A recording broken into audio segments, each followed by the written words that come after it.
Bom, inicialmente eu agradeço pela oportunidade de fazer este registro da memória, uma memória que já se prolonga, né, há 50 anos. O ano que vem acontecerá os 50 anos do golpe militar no Brasil. E eu acho que é um momento muito importante, né, onde esse registro ele pode resultar em um conjunto de trabalhos importantes para que as ditaduras nunca mais aconteçam. Eu sou de uma família de 6 filhos, né, meu pai, minha mãe, os 6 filhos, 2 mulheres e 4 homens. Eu sou o mais velho dos homens e tenho hoje 65 anos. Sou poeta e escritora e professor universitário. Trabalho também numa ONG, o Instituto Polis, onde sou diretora. E trabalho no interior dessa organização com cultura e arte. Eu gostaria, inicialmente, quer dizer, de fazer um pouco um cenário, assim, um pouco da minha formação e da minha família. Nós nascemos no alto da Rua 15, aqui em Curitiba, na Rua Dias da Rocha, Filho, que naquele momento da nossa infância era praticamente uma chácara, onde existiam bichos, existia muitas árvores. Eu lembro que o nosso quintal, por exemplo, era praticamente aberto, não tinha nem muros e não tinha nem água encanada ainda, tinha valetas, né? Não haviam tubulações, inclusive, naquele momento. E o meu convívio, né, com os meus irmãos foi praticamente dentro de um pomar. A nossa casa tinha mais de 20 tipos de frutas, né? Tinha laranja, tinha pera, tinha pitanga, tinha amora, pêssego, marmelo. Era uma coisa espetacular. Era uma infância assim, muito virtuosa, uma infância muito feliz nesse aspecto, né? Porque éramos 6 irmãos a partilhar as brincadeiras, né? E ao mesmo tempo usufruir de uma natureza extremamente generosa. Tinha pinheiro, tinha mamoeiro, tinha uma infinidade de coisas e de bichos também. Interessante que circulavam por ali cabritos, vacas, tinha cachorro, gato, porquinho da Índia, galinha. Era um sítio, era praticamente um sítio. E é interessante que naquele momento a televisão ainda não havia chegado, né? E nós tínhamos uma infância, vamos chamar assim, uma infância muito criativa, inventando brinquedos, inventando com times de futebol, brincava no mato, né, de cabana, e fabricava seus próprios instrumentos, muitas vezes até uma cetera, né, para matar passarinho. Inclusive, eu acho que eu fui um fracasso, inclusive, porque nunca consegui matar nenhum passarinho, graças a Deus. E era assim muito interessante assim a nossa vivência ali, né? Quer dizer, com os vizinhos.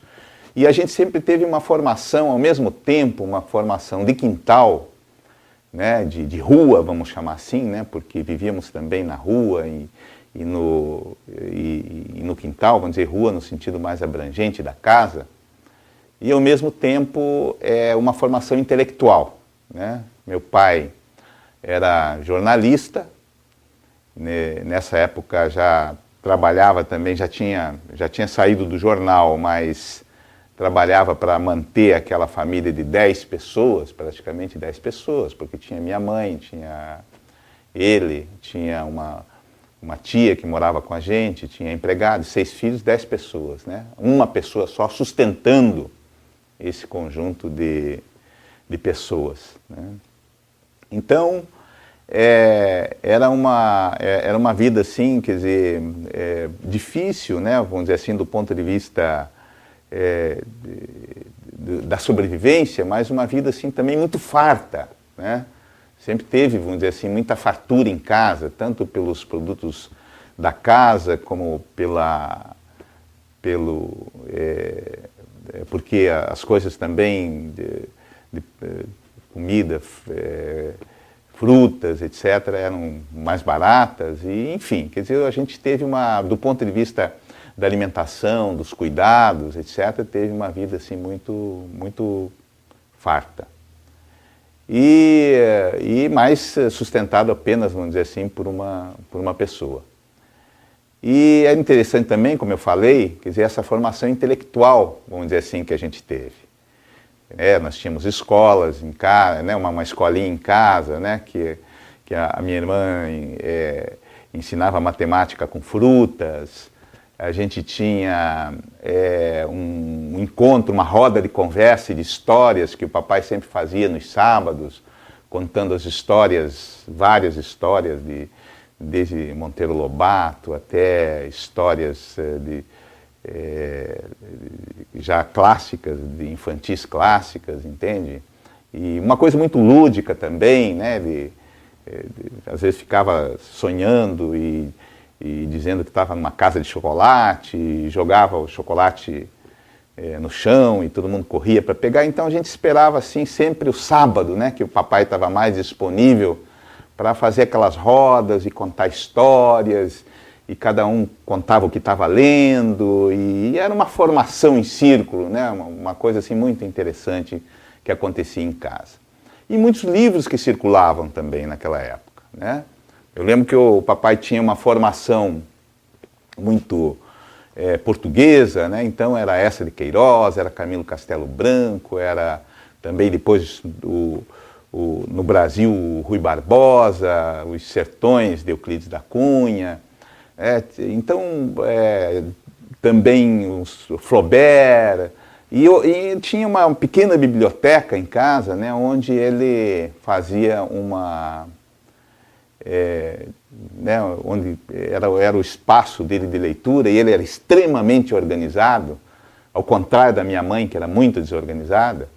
Ele era capaz de achar um livro ou um objeto qualquer, uma caneta, no escuro, né, porque acabava que a luz muitas vezes se apagava muito, né, e era uma coisa assim muito organizada, e eu lembro, todos nós, desde pequeno já decorando coisas. Até hoje, por exemplo, eu sei de texto de Rui Barbosa inteiro, de Euclides da Cunha, por exemplo, que a gente falava, inclusive, nos recitais em casa, havia muitos recitais em casa, com família, com convidados.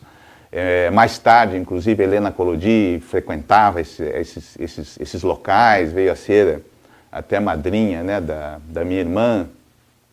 Essa é outra história.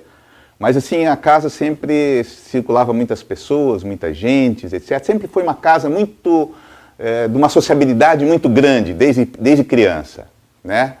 Então, os meninos, ali existia uma família generosa, onde os meninos corriam, né? Porque as casas vizinhas tinham regras muito definidas, muito fortes, etc. E ali era o lugar onde eles destruíam essas regras, né? Por quê? Porque a mamãe acolhia, porque fazia um doce, porque fazia um café e convidava o menino, e eles iam lá como um espaço de lazer, como um centro cultural, vamos dizer assim, fora das suas casas, entravam para se comportar dentro das suas casas, iam lá se reunir com os meninos lá em casa, e a mamãe sempre muito acolhendo, muito, né, e era uma casa muito especial, vamos dizer assim, né, com muitos meninos, muita gente rodando, girando, etc. E eu lembro até hoje, por exemplo, que os vizinhos até se surpreendiam, né? Porque nós subíamos em cima do muro, eu, Sérgio, Paulo, etc., falando textos, né, de Rui Barbosa, textos de autores, etc., E as pessoas ficavam assim, poxa, mas quem são esses meninos, né, impressionantes, que ficam em cima do muro, contando histórias e declamando, e entra um e sai outro, porque não era comum. A meninada queria era matar passarinho, era sair, né, brincar de esconde-esconde, brincar de outras coisas, etc. Mas não falar texto Rui Barbosa, como por exemplo, a pátria não é ninguém, são todos, e cada qual tem no seio dela o mesmo direito à ideia, à palavra, à associação. A pátria não é um sistema, nem uma seita, mas nem uma forma de governo, mas é o céu, o solo, o lar, o berço dos filhos, o túmulo dos antepassados, a comunhão da lei, da língua e da liberdade. E ia por aí, mas eram vários, isso que ficou na memória, vamos dizer, né? O Euclides da Cunha, Bismarck, tão seguro nos princípios que disparava o termo certo para a sua ironia que feria como uma bala, dizia: a França é uma república de gorjetas, etc., dos sertões, né? Então era muito interessante, e circulava Antônio Vieira, por exemplo, que tinha os sermões, né, que eram um dos livros assim, maravilhosos, assim, da formação castiça, né, de português, etc., do meu pai, né? E a gente também circulava os sermões e os meninos que chegavam, o que é isso, o que não é, etc. Então tinha todo um circuito, vamos dizer assim, literário forte, né? Eu lembro, por exemplo, com 10, 12 anos, que o papai sentava comigo e fazia, selecionava palavras e pedia para eu fazer uma frase com aquela palavra, e procurava no dicionário e fazia uma frase com ela, né? Desde pequeno. Então, quer dizer, todo esse caldo, vamos dizer assim, ele foi entrando, assim, vamos dizer assim, na nossa formação. E é interessante dizer, né, que vamos dizer assim, do ponto de vista político, né, a mamãe era uma dona de casa, né, a mamãe era uma pessoa, assim, de uma extrema sensibilidade, e eu costumo dizer até num poema que eu falo, né, quer dizer, o pai dizia in vino veritas, né? No vinho está a verdade, né? Em latim. E a mãe dizia show galinhas, né? E eu, de capa romana, né, tomava porre de vida, vamos dizer assim, no quintal de casa, né? Então é interessante essa combinação, né, da mulher, da rainha do lar, da pessoa que trabalha no ambiente doméstico, né, no ambiente da casa, e o pai era o literato, que tinha as informações, o que sabia línguas, etc. A mamãe era uma caiçara, né? Hoje eu recupero, inclusive, quer dizer, toda essa gênesis, né, da minha formação, e vi, quer dizer, hoje, por exemplo, estudando os caiçaras, os quilombos, os indígenas, etc., eu vejo que, por exemplo, que toda o nosso cenário de casa, a nossa formação em casa, ela vinha muito disso, quer dizer, os produtos, a comida que vinha da praia de Laguna, né, os tipos de valores, etc., de uma pessoa que nasceu à beira da praia, né, no caso da mamãe, né, onde tem negro na família, onde tem indígena na família, etc. Tanto é que do lado da minha mãe todos os nomes são Tupi, Jupi, Peri, etc. Né? Quer dizer, era uma relação assim forte, né, com esses nomes. E o papai já era o português, o colonizador, etc. etc. Quer dizer, então, quer dizer, dessa mistura, né, essa que é um pouco, vamos dizer assim, a nossa mistura, né? E quem tinha essa relação mais forte, vamos dizer assim, no mundo das ideias, né, com o mundo da política, etc., ela vem muito fortemente através do papai. A mamãe tinha um sentimento de justiça muito forte, incrível, né, um sentimento de justiça muito forte, né? Ela tinha um sentimento poético muito forte, quer dizer, eu até costumo dizer, por exemplo, que da minha mãe, né, vem do pai vem a palavra, e da mãe vem o quintal, né? Quer dizer, então, dessa fusão dessas duas coisas, da liberdade do quintal, né, e da palavra, quer dizer, que nasce, inclusive, esse meu perfil, esse meu sentimento, etc., poético, essa visão poética, por exemplo, do mundo. Então é interessante, quer dizer, que o papai ele sempre foi uma pessoa com ideias próprias, né?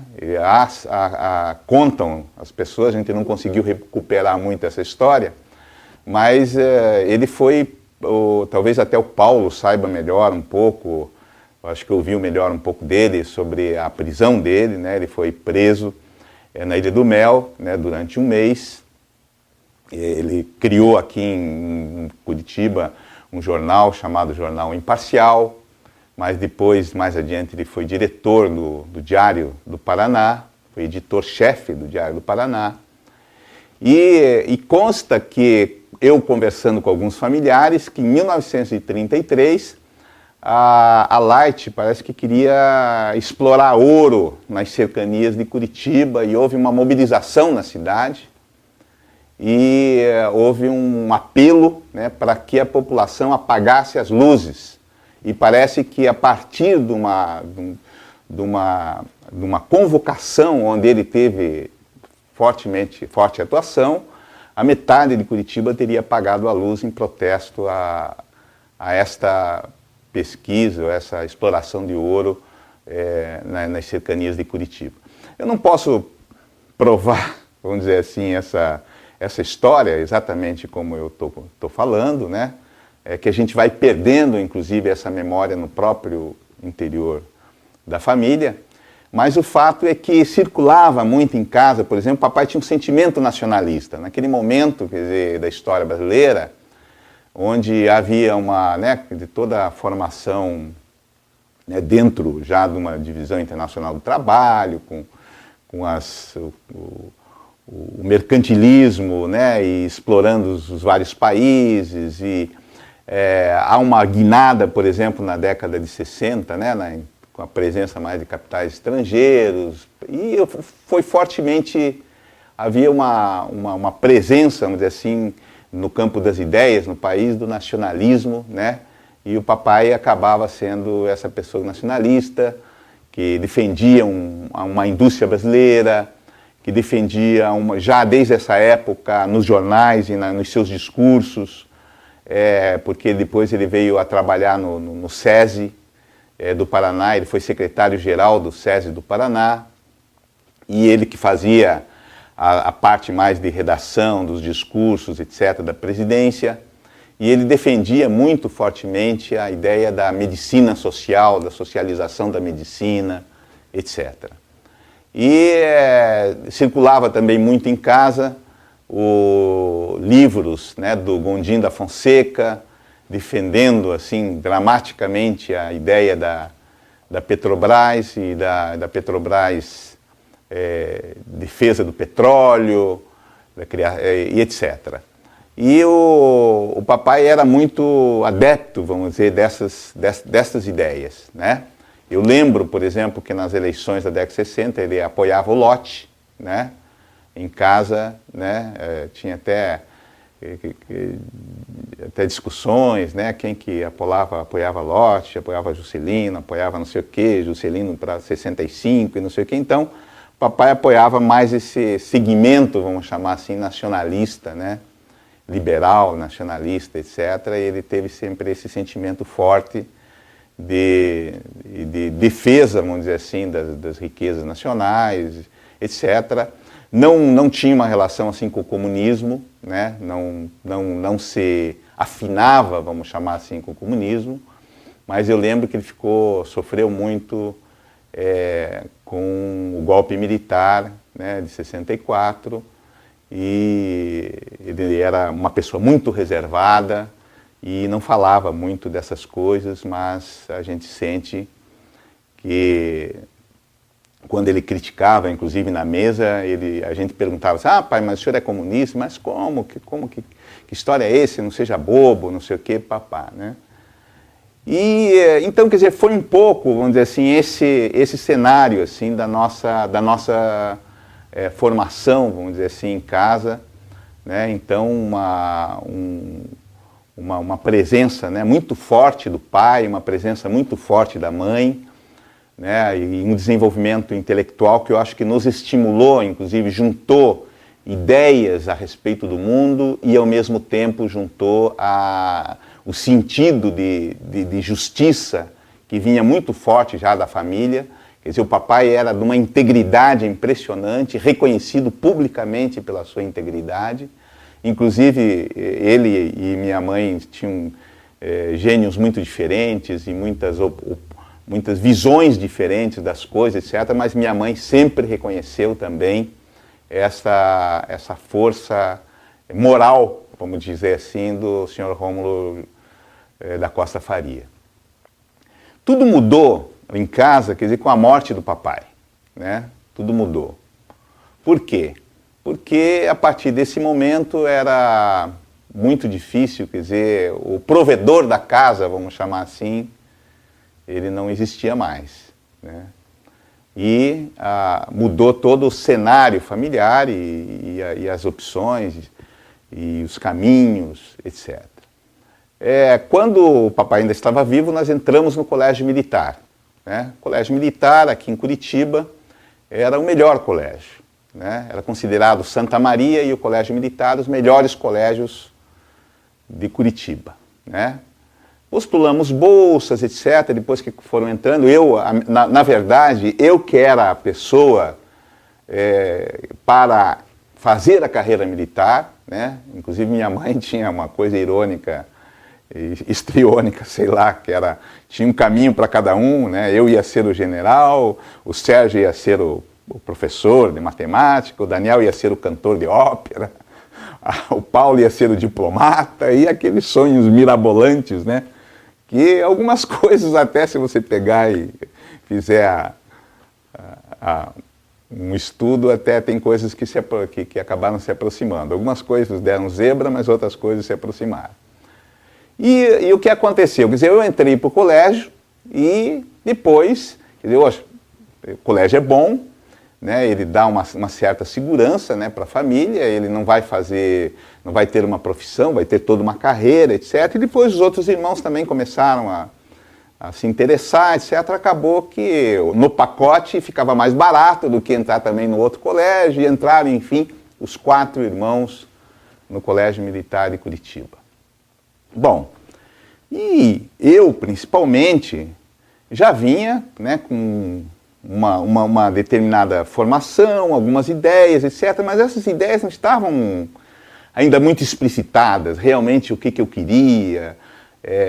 Sofri muito, né, com a disciplina do colégio, eu vi que aquilo ali era um impacto muito forte na minha formação libertária, mas uma formação em casa que também tinha um rigor, mas também não era, que permitia uma determinada poética da existência, né? E, quer dizer, quando entro lá é uma coisa muito, muito pesada, muito forte, e que, assim, existencialmente era muito difícil, vamos dizer assim, nos primeiros anos, tanto é que o meu desempenho no ginásio do colégio, por exemplo, é um desempenho quase desastroso, muito ruim, entende, em relação aos anos que se seguiram.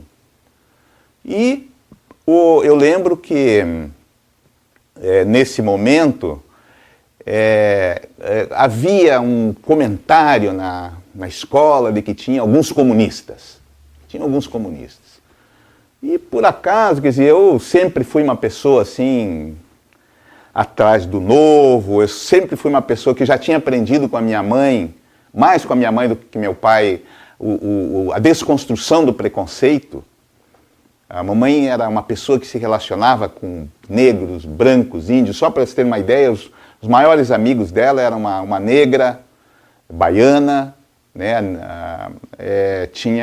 e uma índia, Guarani, que era, acho que era Guarani, o Carijó, etc., a Neneca, etc., e ela sempre acolheu as pessoas da rua, ela sempre dava um café para uma pessoa que estava ali estirada na rua, até sob censura do meu pai, etc. Então ela tinha esse sentimento, né, de justiça, assim, bastante grande, e era uma pessoa sem preconceitos, né, vamos chamar assim.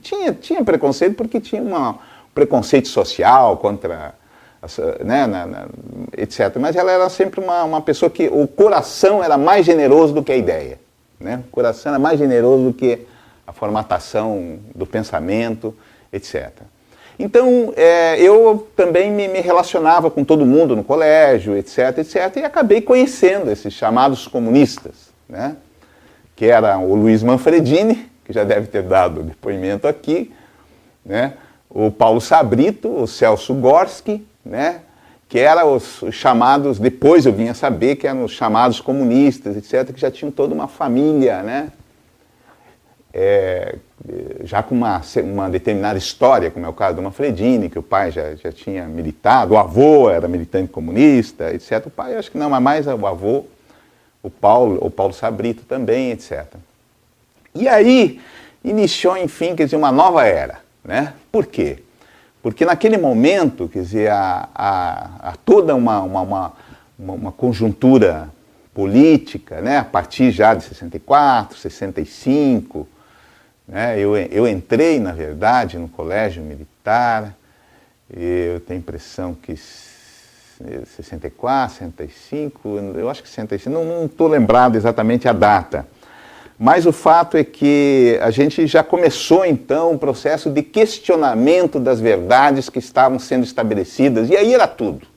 Um questionamento da família, um questionamento da religião, um questionamento da forma como a educação se dava, um questionamento da ética, um questionamento da estética. Era impressionante, assim, um mundo crítico, né, que começava a se abrir, assim, no meu universo e dizer assim, meu Deus, a vida não é só isso, né? Não é só essa mesmice, essas coisas todas, o colégio militar, etc. E que foi, na verdade, a grande válvula de escape, né? Eu acho que eu era eu tinha um componente, assim, já intelectual forte, um determinado brilhantismo, né, no campo intelectual, etc., e eu teria condições perfeitamente de trilhar e chegar a general, como a minha mãe queria. Eu não tenho a menor dúvida que, inclusive, tem outras pessoas que chegaram e que não tinham essa formação, né?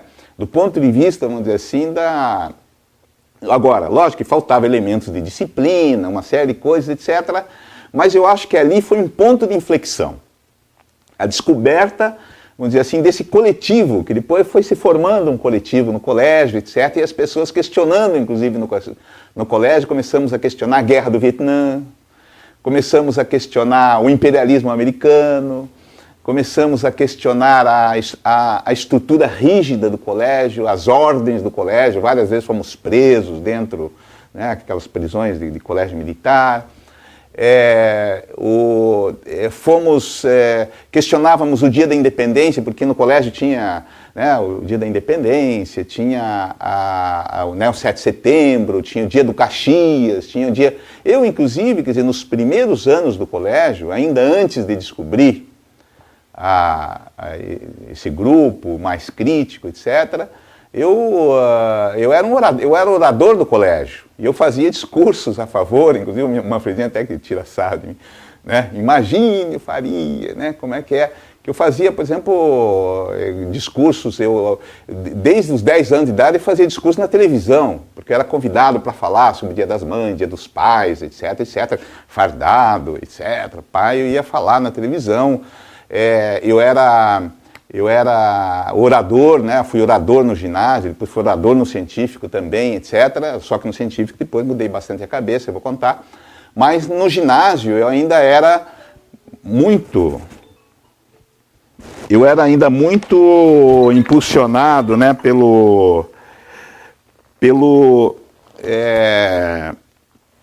ainda por uma certa visão ainda, né, da caserna. Eu ainda não tinha uma visão mais ampla, etc. Então, quer dizer, nesse sentido, eu acabei louvando, vamos dizer assim, os grandes ícones, né? Quer dizer, do Exército para todo o colégio militar, etc. E é interessante que quando nós nos conhecemos, esse grupo se conheceu, etc., eu e o Manfredini, por exemplo, o Manfredini já tinha uma tradição literária, eu também tinha, né, de casa, etc., e começamos a escrever peças de teatro para o colégio, né? Então escrevemos uma peça que ficou famosa no colégio na época, que foi Os Esquizofrênicos, né? É uma pataquada, uma comédia, etc., mas que os colegas, etc., gostavam muito, fizemos saraus e fizemos várias coisas, etc., no colégio, literárias, né?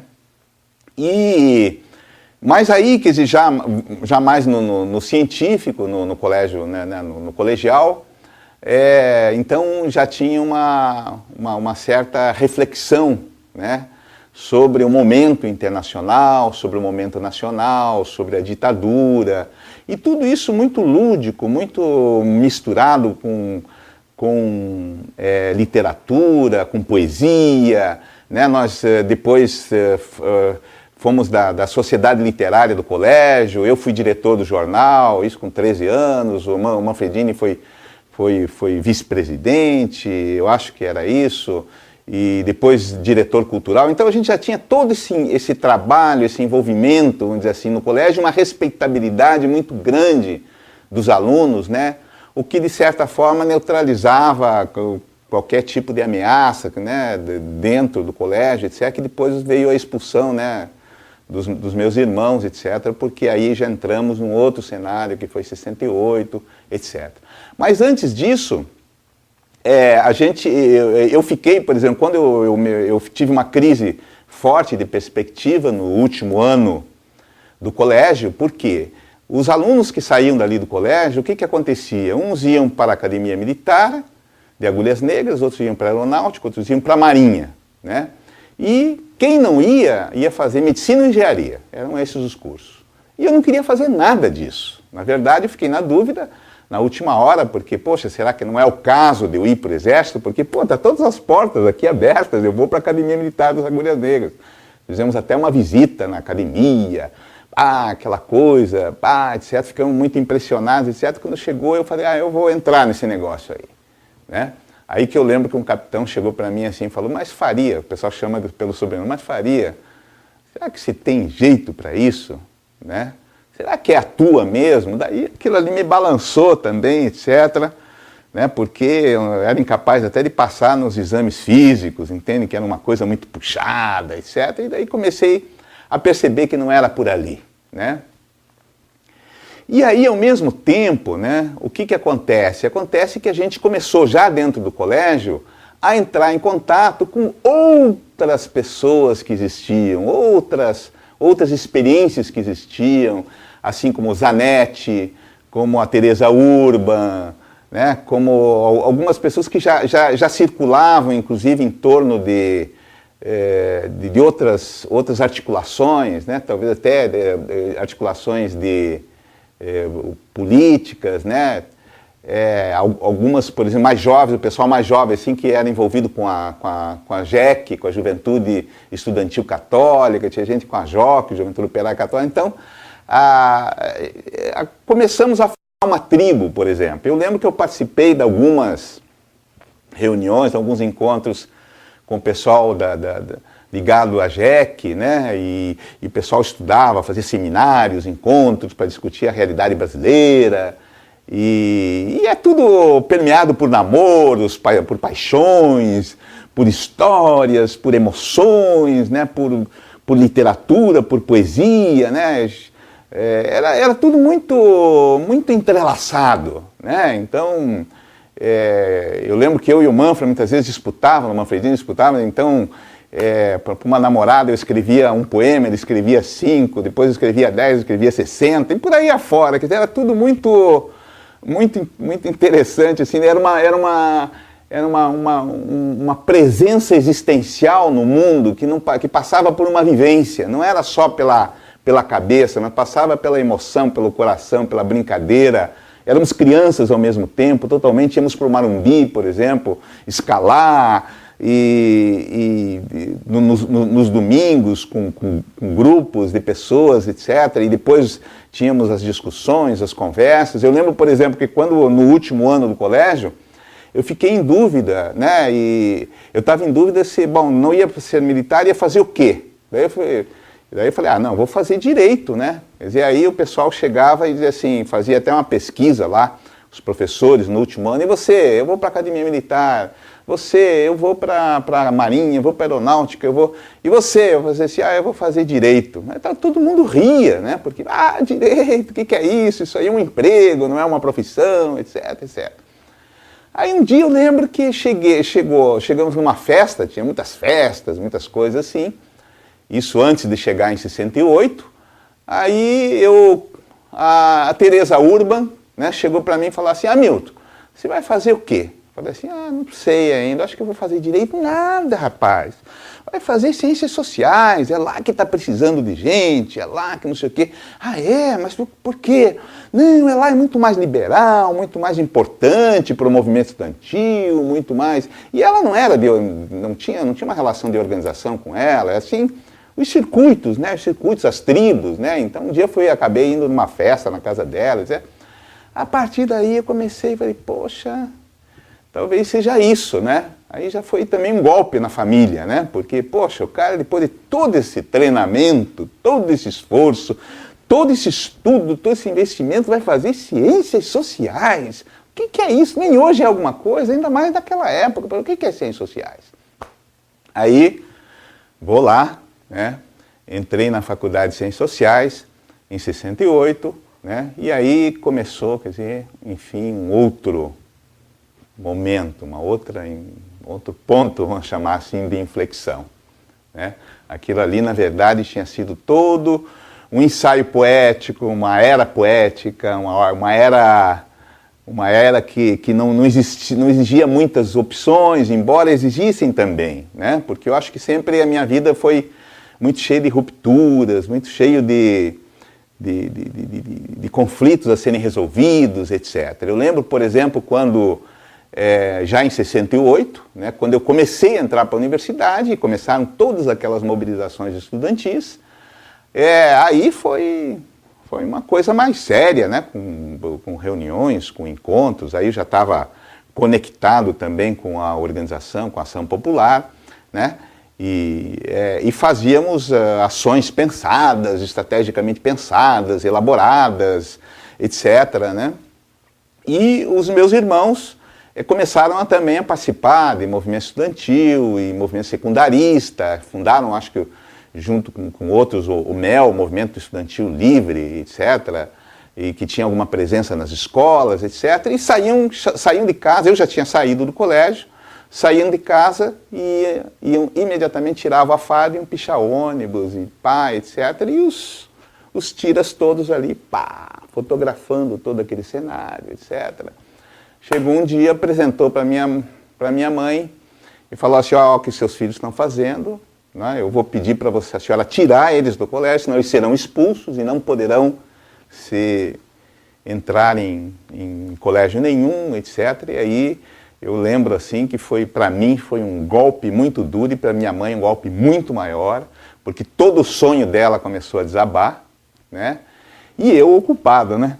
Eu que estava puxando, era eu que era vamos dizer assim, a locomotiva, eu que trazia essas ideias para dentro de casa, eu que acabava revolucionando a família e dizendo o mundo não é esse, minha gente, o mundo é outro, e nós temos uma ditadura que está oprimindo as pessoas, que está oprimindo a cabeça, a sociedade, a existência das pessoas, o coração das pessoas.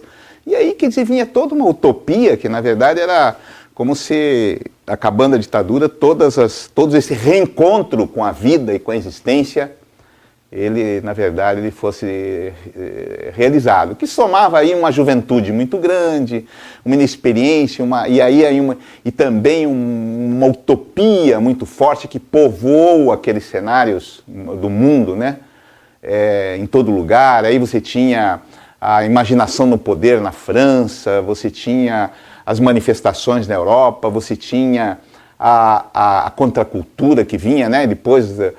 já desde os anos 60, e a geração beat, e um conjunto né, faça amor, não faça guerra, então tinha um conjunto de um caldo, né, onde a esquerda, né, ela vai também, de certa forma, né, se apropriando desses cenários e transformando um pouco isso numa racionalidade estratégica, tática, né, e aí vem fortemente as literaturas, né? Lenin, a literatura de Stalin também vinha nesse momento, menos, né? Mas vinha Rosa Luxemburgo, vinha um conjunto de coisas e principalmente o presidente Mao Tse-tung, né?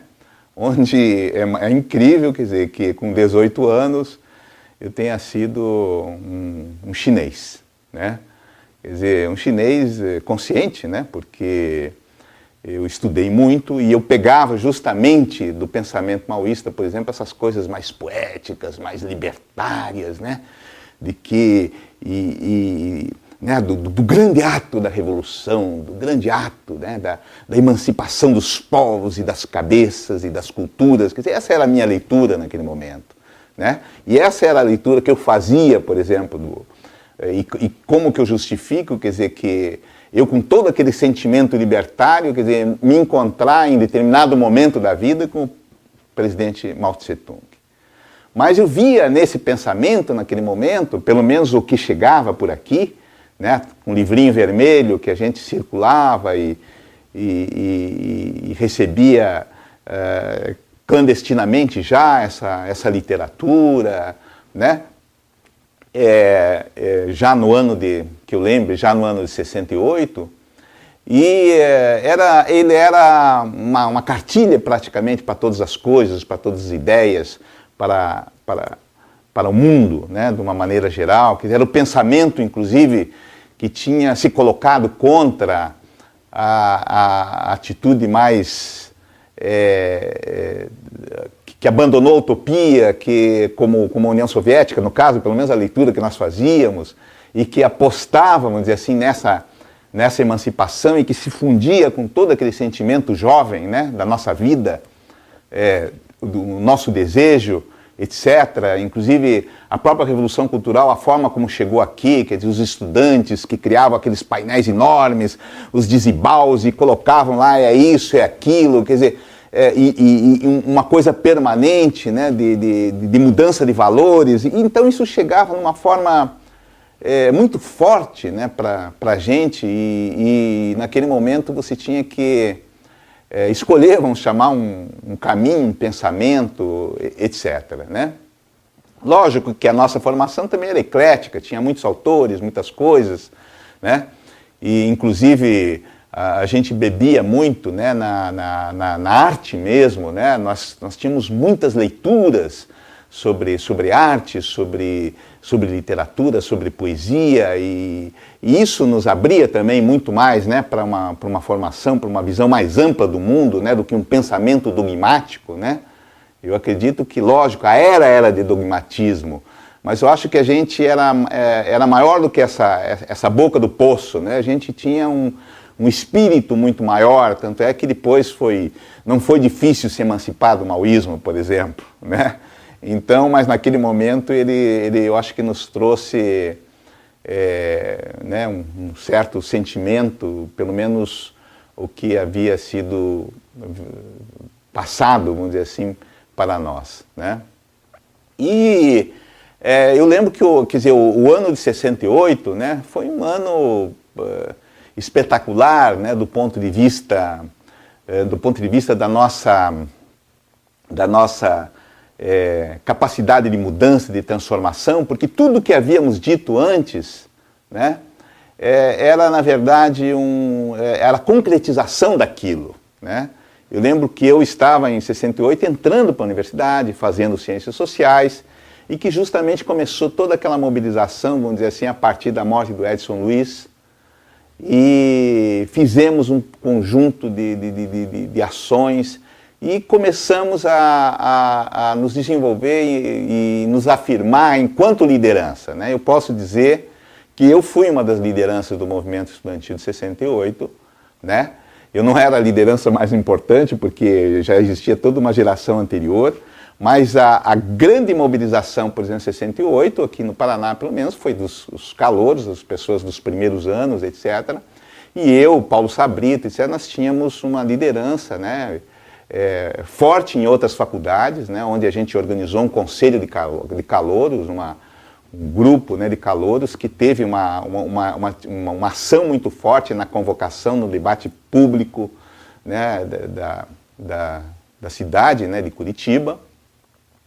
E, inclusive, teve alguns marcos, vamos dizer assim, nesse ano, né, que eu lembro, assim, né, porque tem coisas que eu estou lembrando agora, que uma delas foi essas mobilizações estudantis, né, por ocasião da morte, né, do Edson Luiz, né, que eu acho que foi estopim, assim, para as mobilizações brasileiras. E lembro também de uma série de atividades que a gente fazia, que praticamente nós fazíamos quase todos os dias, que eram os comícios relâmpagos, né?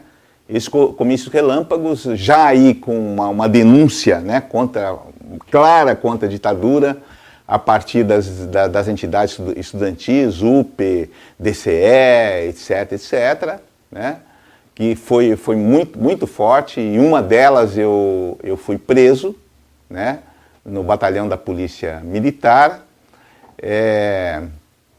e eu lembro que eu fui preso com material, inclusive distribuindo, né, que estava distribuindo esse material.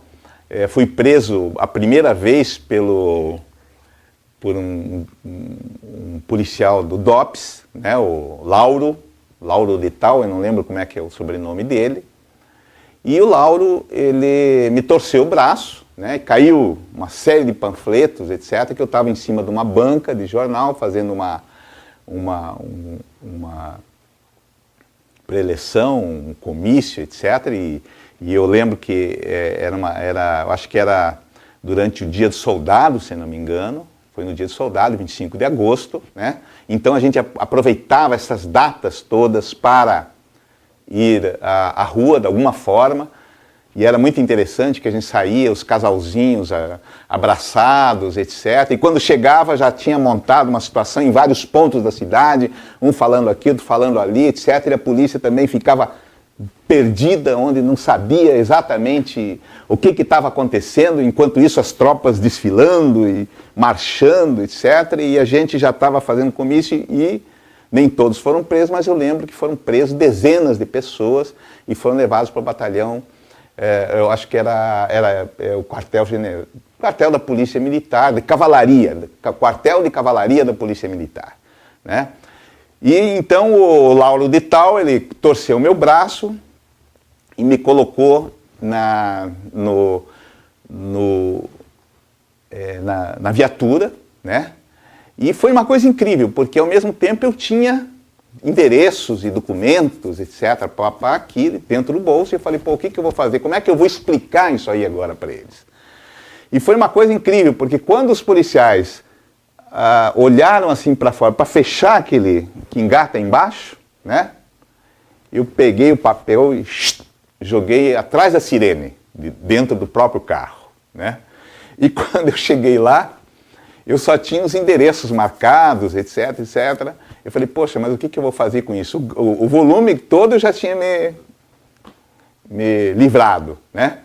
E eu lembro que eles ofereceram um sanduíche para a gente lá para as pessoas que estavam presas, homens, mulheres, dezenas de pessoas, etc. E eu lembro primeiro que eu jogava embaixo do sofá onde eu estava sentado, o papelzinho, mas ele ia cair aqui, né? Então eu empurrava com o papel, ele caía aqui, empurrava o papel, ele caía aqui, etc. E aí eu tentei levar no banheiro, não dava, coloquei dentro do sanduíche e comi um belo do sanduíche com o resto dos papéis que haviam sido, que eu tinha no meu bolso, né? Era um momento assim que, quer dizer, na verdade, um momento ainda um pouco ingênuo, né? Ainda um pouco ingênuo, onde a polícia, por exemplo, ela nos tratava um pouco como estudantes, não como terroristas, etc. Quer dizer, depois, inclusive, que vem as opções armadas, fortes, etc., uma radicalização mais forte, vamos dizer assim, da política nesse cenário, no pós-68. Mas no 68 era realmente a caça, né, a destruição, a demolição da subversão no Paraná e dos vários grupos, e e não tinham ainda um mapa completo de essa organização, não, eram estudantes, né, que tinham um certo compromisso, mas que ainda não tinha, eles não tinham ainda uma planilha, um mapa assim de que organização, o que era, o que não era e por aí. Então eu lembro disso, que a gente ficou nesse dia, né, nós ficamos um dia apenas, e continuamos nossas ações. E o ano 68 continuou, quer dizer, nós fazíamos praticamente, algumas vezes por semana, fazíamos panfletagem aqui na Vila Nossa Senhora da Luz, fazíamos panfletagem em bairros, fazíamos panfletagem em várias datas, né? E inclusive quando algum estudante, né, era preso, colocavam a gente em lata de cera, né, com o pé nu assim, em lata de cera, para machucar mesmo, mas ainda com um certo cuidado, né? Vamos chamar assim, não era a porrada para valer, né? E teve uma outra data muito importante, fora um conjunto de... Teve de mobilizações que aconteceram, é difícil até recuperar a cronologia, vamos dizer assim, dessas mobilizações. Mas, por exemplo, a luta contra o ensino pago, né? Quer dizer, que foi, tentaram instalar o ensino pago, né, no Paraná, e houve um conjunto de mobilizações, e uma delas foi a ocupação, vamos dizer assim, do centro politécnico, né? Quer dizer, a gente teve nós fomos, os estudantes no centro politécnico fazer provas, etc., já dentro dessa perspectiva. E nós fomos para lá, e foi uma violência muito grande, né? Eu lembro do Jurandir, que era presidente do DCE nessa época, o Sérgio Bianchi, que era o cineasta, né, que até hoje, né, que estava lá. E estavam lá toda a nata, vamos dizer assim, dos estudantes, né, e tentando negociar com a cavalaria, e a cavalaria entrando com tudo, e soltando bomba, etc., e entravam nas casas, e a meninada corria e pulava muro, entrava dentro das casas, etc., e a polícia buscando dispersar, etc., até que marcamos um outro encontro no Centro Politécnico, e a informação era de que iria acontecer esse evento no Centro Politécnico, e aconteceu a tomada da reitoria, né, que foi um marco muito forte em 68. Não sei como que eu vou reconstituir, né, esse cenário, mas na verdade foi um pequeno grupo, né, de estudantes das instituições, da representação de UNE, UP, DCE, etc., que decidiram, né, que a gente até criticava, né, quer dizer, a atitude isolada, vamos dizer assim, dessa liderança, né, porque ninguém sabia naquele momento, mas que iria ser, vamos dizer, a tomada da reitoria. Não estava nos nossos planos a tomada da reitoria. Não estava, não foi uma coisa que foi conversada, discutida. Hoje, de se perguntar, era possível, não era possível, né? A história vai também lançando esses dilemas. Mas eu lembro que tirávamos das calçadas as pedras, né? Os paralelepípedos, etc., e nos protegíamos com rolhas, com bolinhas de gude, para evitar, por exemplo, o confronto com a cavalaria, que muitas vezes aconteceu, como aconteceu no Centro Politécnico, onde alguns estudantes jogavam essas bolinhas no chão e a cavalaria, o cavaleiro e o cavalo caíam, né? E tinha algumas pessoas, eu acho que com coquetel molotov, etc., mas não fazia parte do meu instinto de mudança, por exemplo. Eu era muito mais de uma linha pacífica, né, do que de uma linha de confronto direto, vamos dizer assim, chamado, né, e eu pelo menos não tive essa experiência. E assim, quer dizer, enfim, quer dizer, derrubamos, né, a estátua do reitor, né, como ficou muito conhecida nacional e internacionalmente através de fotos, etc., etc. E enfim, quer dizer, conseguimos que o ensino público, né, não fosse pago, né? Isso era uma postura assim, muito interessante. Eu acho que foi uma grande contribuição que os estudantes deram, né, para a universalização do ensino, para que o ensino público não, né, não tivesse essa pecha, essa herança, vamos chamar assim, né? E eu lembro de um momento assim, muito forte também, que foi o momento do, acho que 19 de outubro, né, de 68, que foi talvez a grande última mobilização do ano aqui em Curitiba, onde nós fomos também para a rua. Eu acho que já era também uma manifestação com caráter político, né, com bandeiras de abaixo a ditadura, etc., e sempre entrando por uma melhor universidade, pela democratização do ensino. Outros falavam muito da universidade crítica, né? E a melhoria da qualidade do ensino, etc., mas não era essa manifestação de 19 de outubro, no meu entendimento, não era uma mobilização, não era uma manifestação só a partir de questões específicas da universidade, era a partir de questões também de caráter político, muito expresso, muito claro, tanto é que tinha grandes faixas, né, sobre já aí, né, as organizações se construindo e a própria ação popular, né? Aí eu já era, inclusive, já estava dentro dos quadros estudantis, vamos dizer assim, da ação popular, né? E faixas sobre a guerra popular, derruba a ditadura, etc., tudo muito inspirado, vamos chamar assim, na Revolução Chinesa. E no dia 19 de outubro, eu lembro que a gente se preparou bastante, alguns inclusive se prepararam com alguns estudantes com porretes mesmo, porque sabiam que ia haver um determinado tipo de enfrentamento, já era de se esperar isso, pela postura que a polícia tinha tido aqui em algumas manifestações. E quando chegou o dia 19 de outubro, eu acho que aqui, próximo da Murici, eu acho que foi por ali mesmo, na Murici, com a Rua 15, a polícia caiu matando. Mas caiu matando mesmo. Porrada e bomba e porrada para tudo quanto é lado, né? E os estudantes que estavam com cartazes e porretes, né, reagiram, né? Eu não estava, posso dizer, quer dizer, não estava com nenhum porrete para enfrentar a polícia, nunca me coloquei desse jeito, mas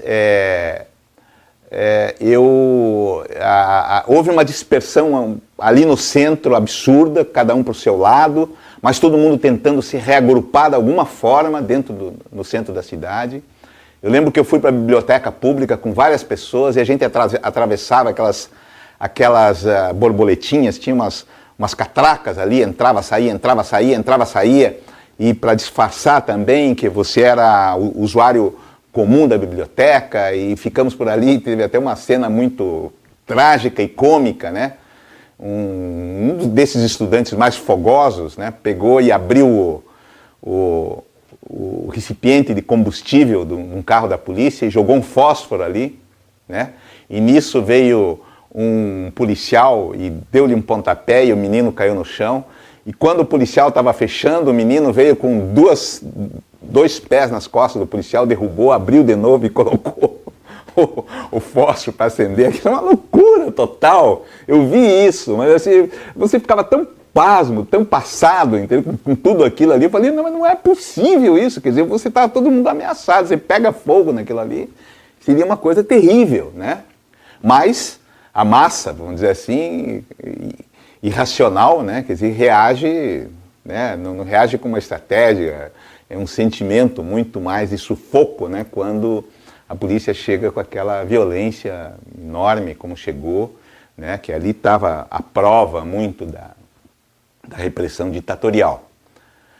E o que acontecia? Quer dizer, aí eu lembro que eu e Paulo Sabrito, que era também uma outra liderança, ele fazia matemática, eu fazia ciências sociais, nós fomos para o DANC, que era o Diretório de Medicina, né, nesse dia 19 de outubro. E fechamos a porta do Dunk e ficamos lá. E tinha, assim, tomamos o Dunk, né? Tinha alguns estudantes por ali, etc. Tomamos o Dunk, fechamos, né? Fomos para o quarto andar. Aí chegaram alguns professores, etc., para fazer a negociação, e os estudantes pegaram o professor, colocaram para dentro do Dunk, né? E assim, como se fosse um refém mesmo, né? E depois soltaram, etc., mas assim, muito estranho, né? Quer dizer, um cara vai negociar e daí se discutia, mas está correto isso, não está correto, é aquela coisa toda, etc. E eu lembro que eu fazia discursos lá do quarto andar do Dunk, eu acho que era quarto andar, se não me engano, e estava a polícia cercando o Dunk, né?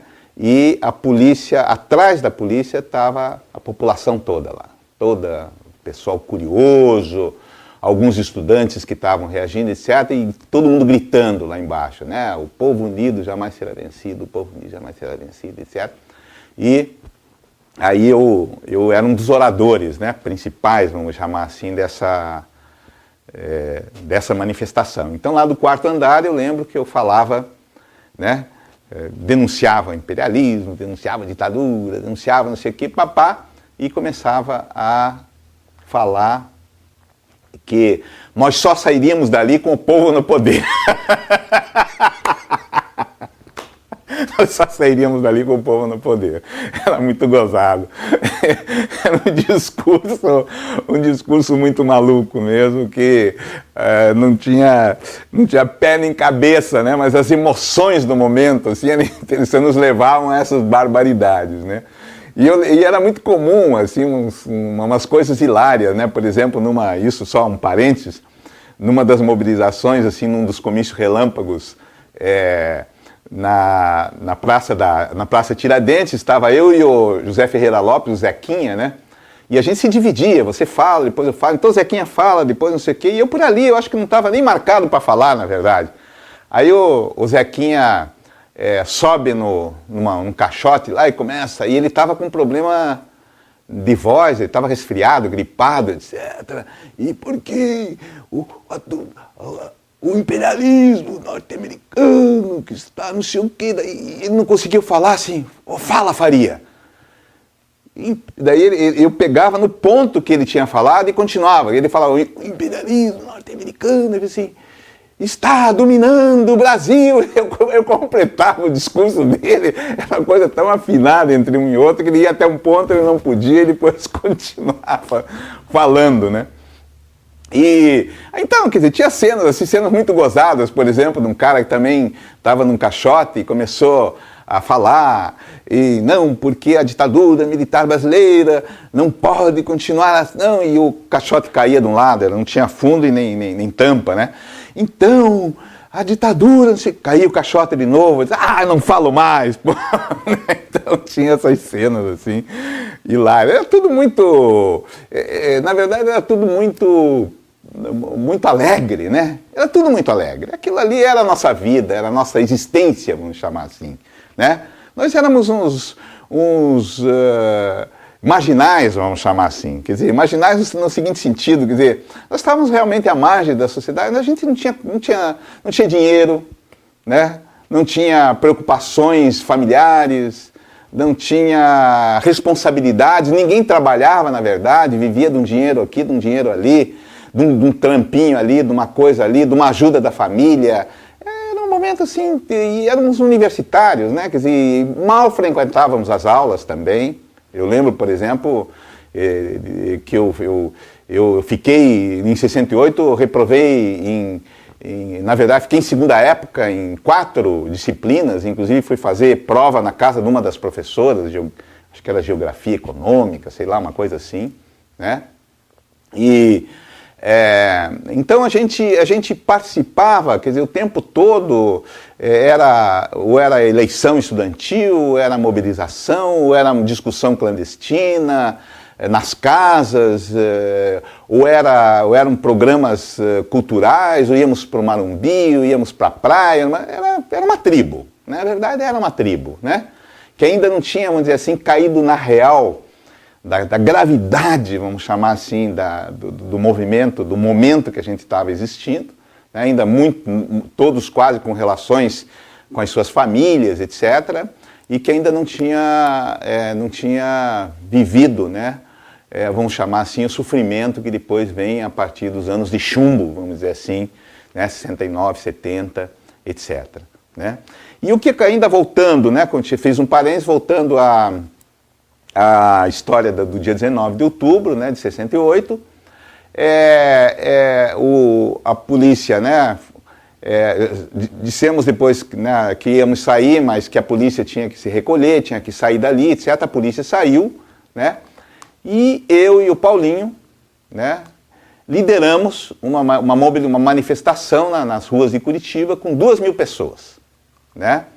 E foi muito interessante, assim, que nesse momento a minha mãe passava, né, estava passando com as suas sacolas, né, que comumente ela carregava, e olhou eu falando na frente do DANC, né, ali do diretório da medicina, né, colegas, vamos para fazer uma manifestação, uma mobilização, etc., vamos nos juntar, etc., para sair em passeata.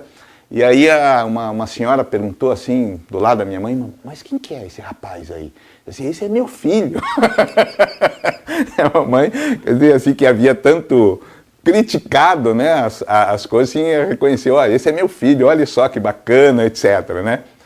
Porque a mamãe tinha tido também, teve determinados momentos que ela ficou muito entre a cruz e a caldeirinha, como se fala, né? Quer dizer, ela teve momentos assim que ela reagiu muito forte ao movimento estudantil, porque a gente ficava 4, 5 dias fora de casa sem dar notícia. Imagina a meninada de 17, 18 anos sem dar notícia. Ela ficava enlouquecida, né? E uma vez ela chegou numa reunião da UP, da União Paranaense de Estudantes, em 68, aquela reunião toda séria, né? Ali tinha caras de outras entidades.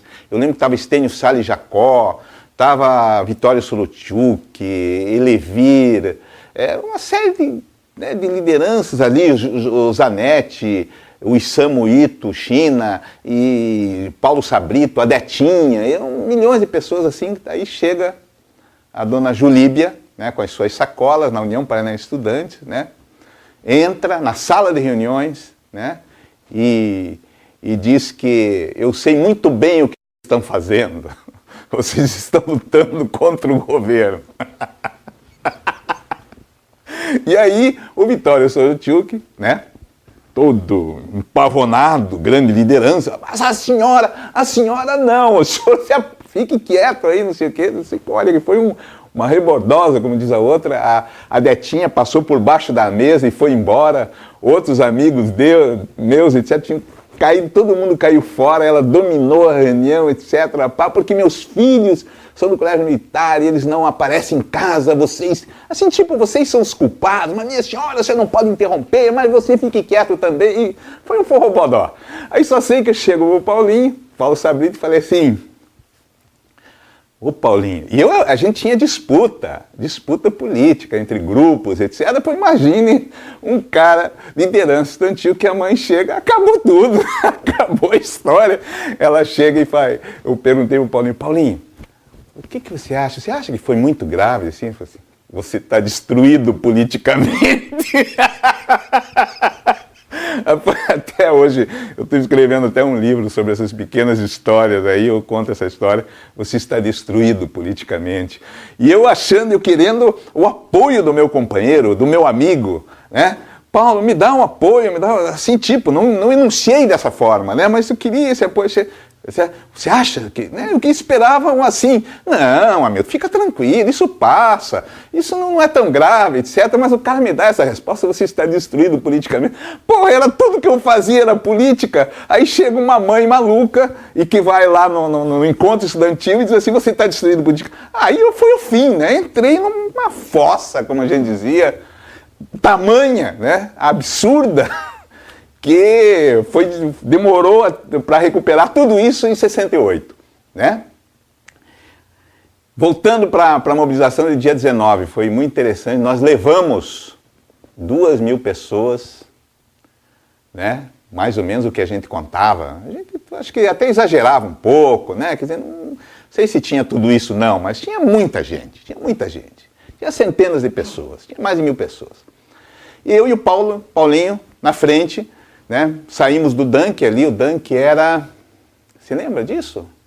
Não lembro... Ele ficava ali no centro e fomos pela Rua 15, entramos, eu acho que, não sei se é Duque de Caxias, etc., que ficava o quartel-general da Polícia do Exército, né?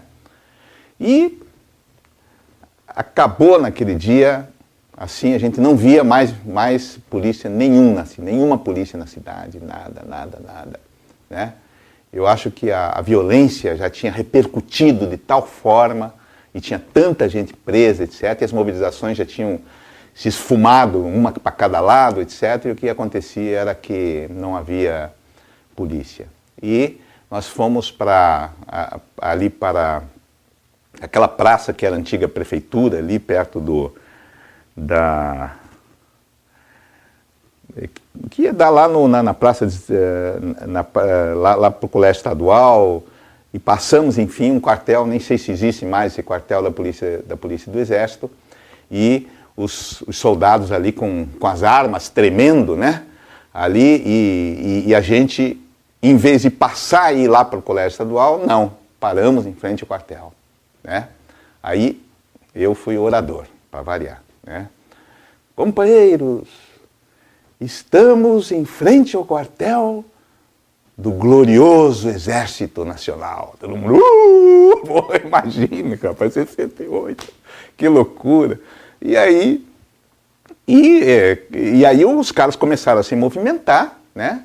Veio a polícia e saiu e nós corremos, eu tenho até hoje uma marca aqui no pé, né, de uma bomba que estouraram, e tomamos o CEL, a Casa do Estudante Universitário.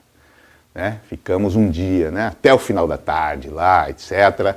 E aí houve um enfrentamento de novo com a polícia em frente ao CEL, onde eu recebi essa bomba, né? E foi assim um momento, um dia assim muito forte, né? De 68, talvez o dia mais violento, né? Que eu possa assim lembrar. E foi um dia que Curitiba parou, né? Parou o centro da cidade, pelo menos, não tinha carros, não tinha nada, tinha, assim, repressões localizadas e etc., até que no final do dia, nem sei que negociações que aconteceram, etc., mas as coisas deram continuidade e aí veio mais a preparação do Congresso da UNE, né? Onde houve a prisão em Ibiúna, né? Nós fizemos aqui o nosso encontro, né? Com representantes. Depois de Ibiúna, a gente achou que não podia fazer um encontro aberto, né? E fizemos um encontro na Chácara do Alemão. Esse encontro da Chácara do Alemão né, uma coisa assim muito clandestina, muito reservada, etc., mas tinha infiltrações, essa que era a verdade, tinha infiltrações, e eu lembro que eram mais ou menos 11 horas da manhã, começaram-se a abrir carros, caminhões, e sair soldados de dentro como se fosse o cavalo de Troia, e eram caminhões frigoríficos, né?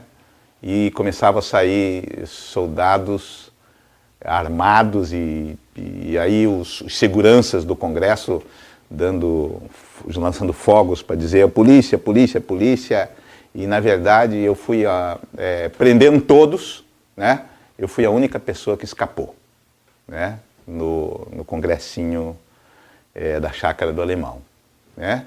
Escapei de uma forma risível, né? Dramática e risível, porque o soldado começou a correr atrás de mim, né? Dizia, pare que eu atiro, pare que eu atiro.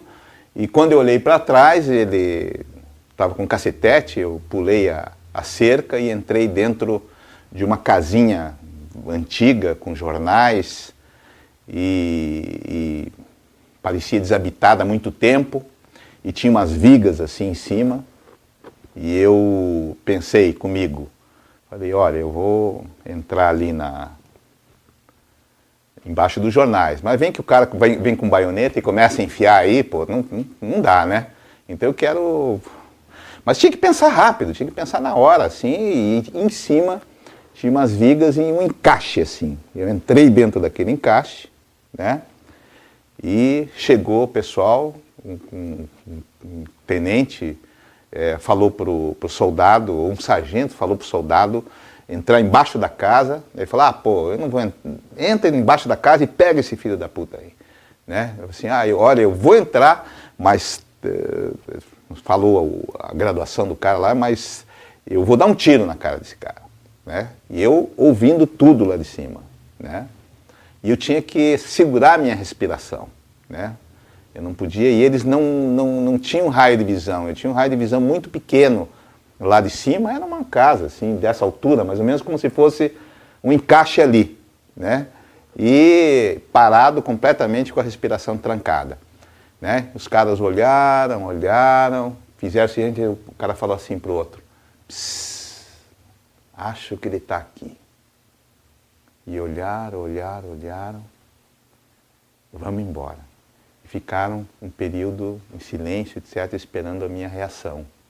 Mas era uma coisa, sei lá, era isso aqui dividido por 3, esse espaço aqui, por exemplo, dividido por 3, era uma coisa muito pequena. Esperei horas ali, até me certificar de que as pessoas tinham ido embora. Atravessei a pé lá a Chácara do Alemão, entrei por umas casas, etc., e pedi socorro, as pessoas não davam socorro.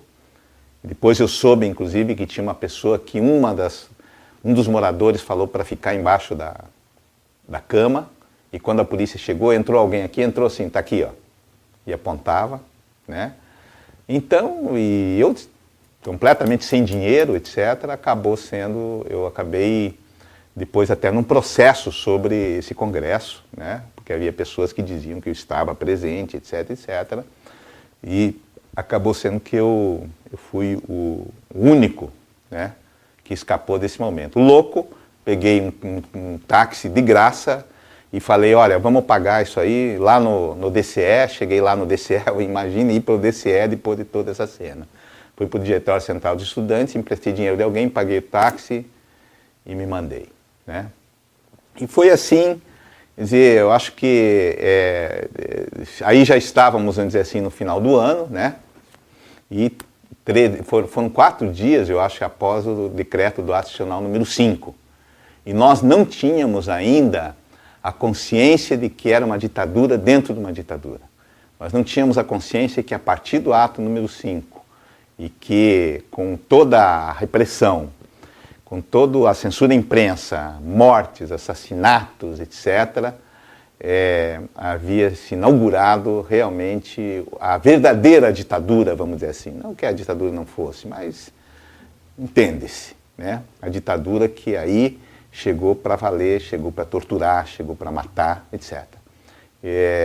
Eu não posso dizer, por exemplo, que até esse momento, lógico, eu fui preso, mas nunca tinha sido torturado de uma forma científica, como eles falavam, né? Uma tortura para extrair confissões, ou ensinar lições de tortura, como aconteceu depois de 1969, né? Aí a brincadeira acabou, né? Vamos dizer assim, né? Ironicamente também, porque não é nenhuma brincadeira, nós sabemos disso, né? Nós éramos muito jovens, muito inspirados e acreditando muito na mudança do mundo, e a nossa vida e a nossa existência se fundia com os ímpetos de transformação da sociedade. Nós éramos a boa nova que estava por vir.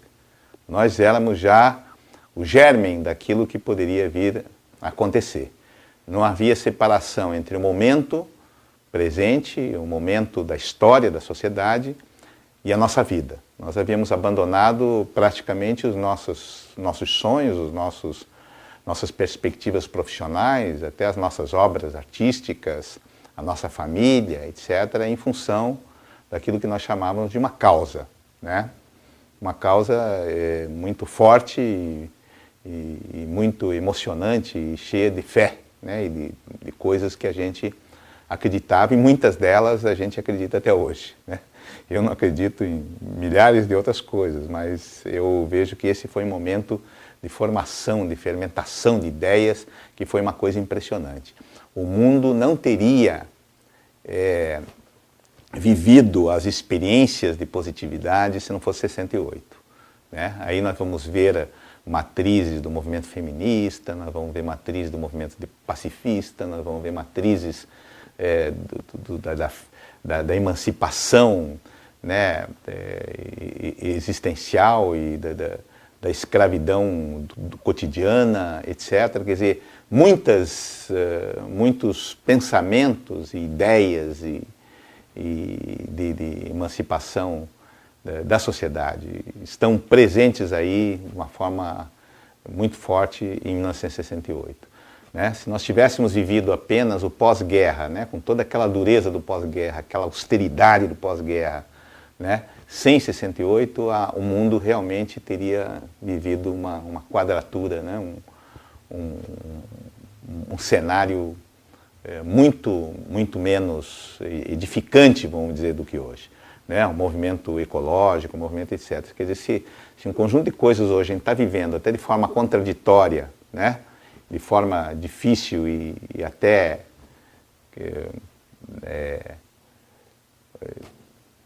frágil, etc., devido a esse momento, por exemplo, riquíssimo, né, da história da humanidade. Nós podemos dizer que nós contribuímos para a abertura, as amplitudes paradigmáticas, inclusive, desse novo momento, e o momento que nós estamos vivendo hoje, que é de uma virada civilizatória, vamos chamar assim. Né? E depois eu posso até comentar um pouco mais sobre isso. Mas, como eu falei, quer dizer, esse foi um momento de inflexão, outro movimento de ruptura muito forte que se inaugurou a partir do final de 68. Os grupos estavam, os diretórios fechados, os diretórios, as lideranças caçadas, né? As pessoas aqui da Chácara do Alemão, do congressinho, né, que nós fizemos aqui, estavam presas e com um processo, né, de subversão no Paraná. E rolou, né, de que eu estava presente também, né, houve infiltrações, pessoas até que viram, etc, etc. Depois nós soubemos, inclusive, de pessoas que estavam dentro do Congresso, que eram ligados ao esquema policial. E acontece que eu estava saindo de uma prova no dia 18 de fevereiro de 1969.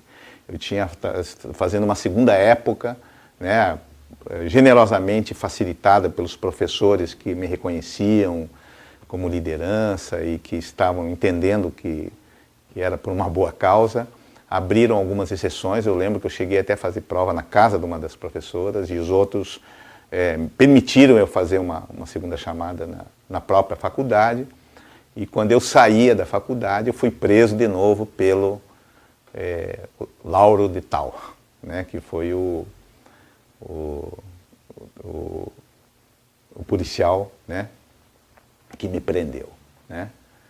E nesse dia eu fui, né, você é o Hamilton Faria? Eu falei assim, não sou não, mas como que você não é? Sim, não sei o quê, papapá, ficou aquela discussão toda.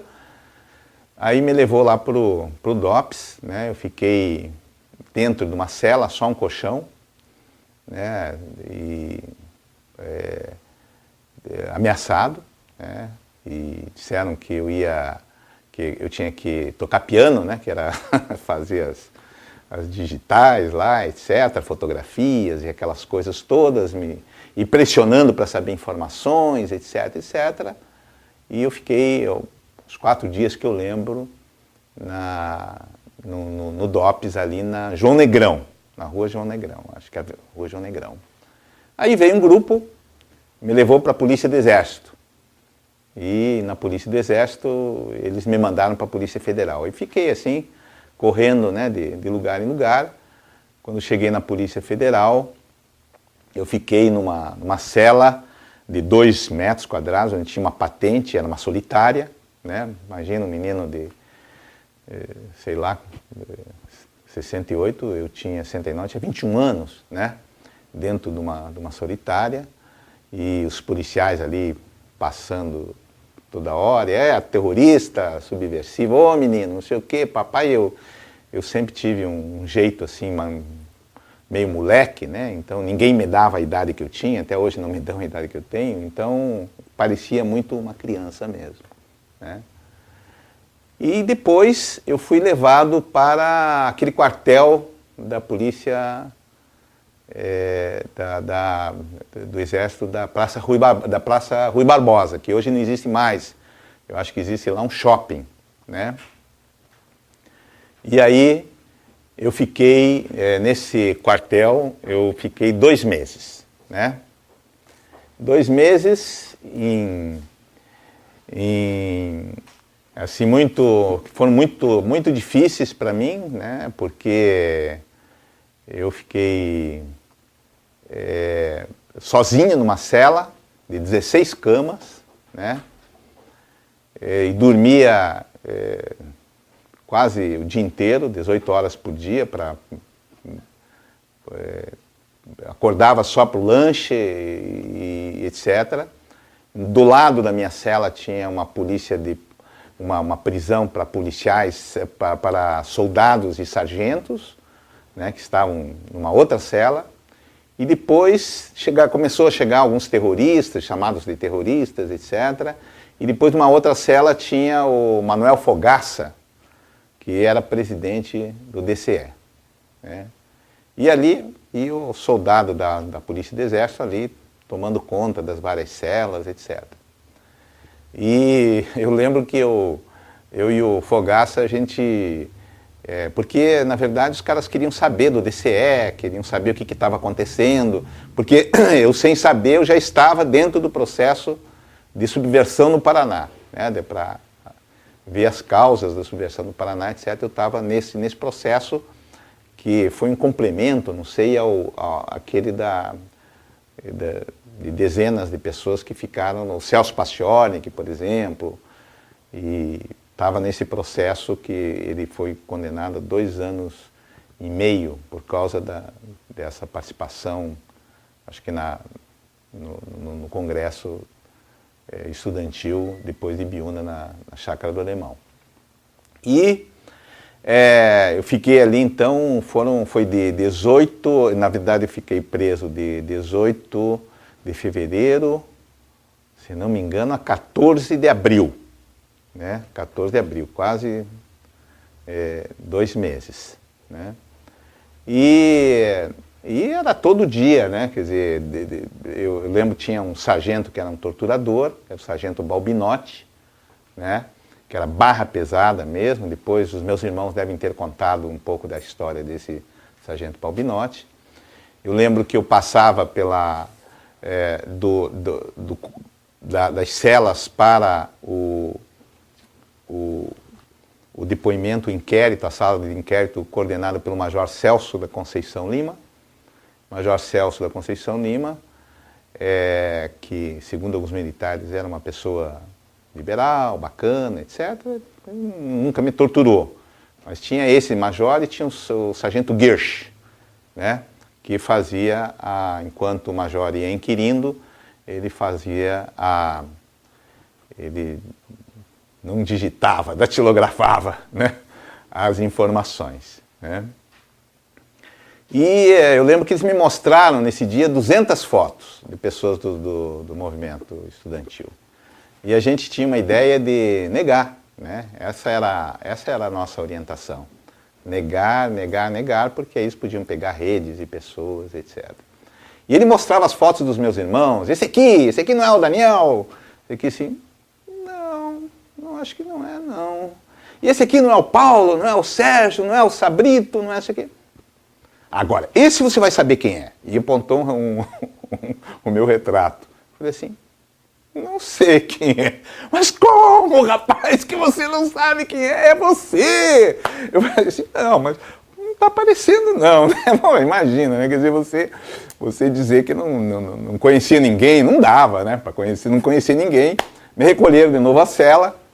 Aí um dia chegou um sargento lá e falou assim, olha, o Major Celso não está contente com o seu depoimento, o bicho vai cantar e se você não der uma informação, que ele precisa de informações, etc., o negócio vai ficar feio para o teu lado, né? E me deu um calhamaço de papel, de papel para anotar os depoimentos, aquele papel com linha, né? E eu falei, bom, mas o que eu vou fazer? Eu tenho que escrever alguma coisa, eu tenho que dizer alguma coisa. Então eu comecei a escrevi umas 20 páginas. Assim. Está até gozado porque está até no meu depoimento aqui, né?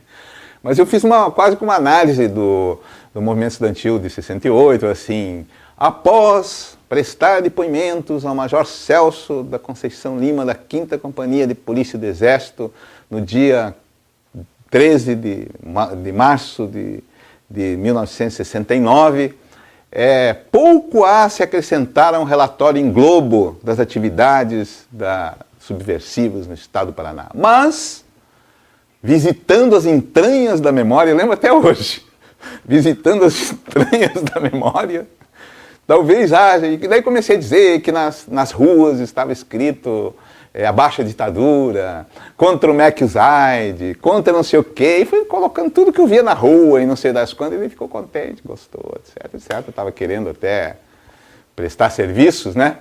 Mas eu acho que era o comportamento que a gente deveria ter na época e que muito me orgulho, assim, de ter passado para trás essas pessoas que estavam defendendo uma causa tão estúpida, né, e que atrasou o Brasil tantos anos. Então, quer dizer, depois de algum tempo, aí eu lembro que eu estava também, o Manuel Fogaça estava numa cela e a gente ficava se comunicando pelo isqueiro. Então, ele acendia o cigarro e daí eu também acendia um cigarro, fumava naquela época. E aí eu colocava uns bilhetinhos dentro do isqueiro, né? E o cara, era isqueiro, ou era um radinho de pilha, era alguma coisa assim que a gente guardava. Eu sei que eu e o Fogaça, a gente simulava uma briga, né? Ah, você quer de novo esse negócio? Eu falei assim, não, mas... lógico, então pegue. Daí o soldado ia lá e levava, né? O cara abria lá, disse assim, olha, cara, os caras estão sabendo aí que a gente está ouvindo a rádio da China, que não sei o quê. Daí ele perguntava assim, porra, meu, mas aquilo que você falou lá, que estava no mural do DCE, lá para ouvir a Rádio Pequim, e ele era presidente do DCE, né? Como é que eu respondo isso e não sei o quê? Enfim, era coisas assim do cotidiano ali da nossa prisão, né? Depois me passaram para uma outra cela onde tinham soldados e sargentos e alguns expulsos do exército porque tinha transado com a cunhada, tinha uns casos assim absurdos, né? A gente até jogava bola dentro da cela, eu não sei nem como que eu convivia, porque era um garoto assim no meio de soldado, né? E da soldadesca toda ali, né? Que podiam fazer barbaridades, etc. Mas eu acho que eu acabei ganhando um pouco de confiança deles e ajudei até alguns, né? E eu tomava também algum partido em relação a eles e não a hierarquia militar. Então as coisas aconteciam, né? De uma forma mais bacana, assim, da nossa convivência. Então aí eu fiquei nesse presídio aí, não é um presídio, né? No quartel da polícia, o quartel, não era o quartel-general, era aquele quartel da Praça Rui Barbosa, era a Polícia do Exército, né? Que hoje é um shopping, né? E aí saí, né? Nesse dia eu saí, né? No dia 14 de abril, e aí, quer dizer, como refazer a vida? O que eu vou fazer, na verdade, né? E eu não podia, o que acontecia naquele momento era que você tinha uma insegurança completa, você não podia voltar para a tua casa. Meus irmãos também, acho que depois eles tinham sido também presos, né? E aí a organização me deu um determinado tipo de suporte, fiquei meio escondido numa casa, e aí estava se discutindo para onde que as pessoas iam. Um ia para a fábrica, outro ia para o campo, outro ia para... Todos aquele pessoal do movimento estudantil ia para outros compromissos e outros trabalhos, né, sociais, seja no campo, na fábrica, etc. E escolheram para continuar, vamos dizer assim, no movimento estudantil, né? Mas só que eu deveria mudar de estado, né? E nesse momento eu fui para São Paulo e depois eu fui organizar eu fui indicado para a assessoria da UNE, da União Nacional de Estudantes.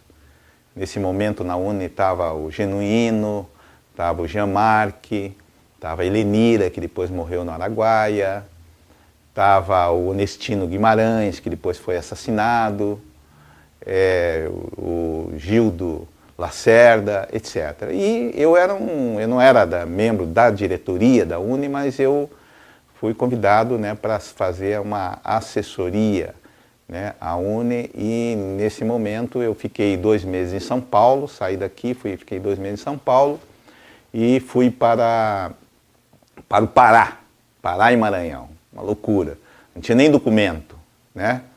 Eu lembro que era Belém, Brasília, naquela época, estava em construção, parece. Levava 5 dias, eu lembro que eu fui até Goiânia, levava 5 dias até Belém. 5 dias viajando. E eu com aqueles documentozinhos subversivos, né? Quer dizer, aquela cara de garoto, de piá, o pessoal me chamava dentro do ônibus de espanhol, não sei porquê, eu acho que era negócio cara do sul, né? Ô, espanhol, e o pessoal criava aquelas intimidades dentro do ônibus, etc.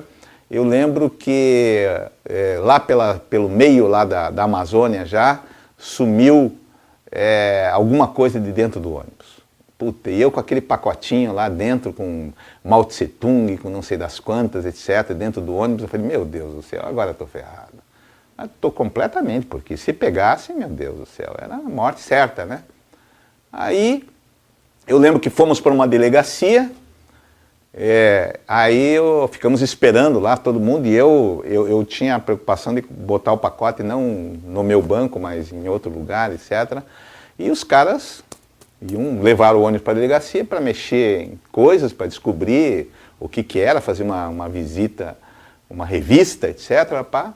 E nós lá na delegacia, aí um cara olha para mim e diz assim, eu já fui da polícia técnica, eu só olho para o olho do sujeito e já descubro quem é. E o cara me olha assim, puta que... Falei, pô, só olho para o olho do sujeito e eu falei assim, não posso baixar a cabeça, porque senão eu vou me identificar aqui. Falei, não é possível, né? Aí vieram e falaram, não, tá tudo bem, vamos embora. E fomos, né? Fomos para Brasília. E naquela época, a minha missão especial, vamos dizer assim, no Pará e no Maranhão, era organizar a denúncia do Rockefeller no Brasil, né? Ia chegar o grande banqueiro, etc., Rockefeller, e símbolo do imperialismo, etc., então tinha que fazer alguma mobilização estudantil, etc.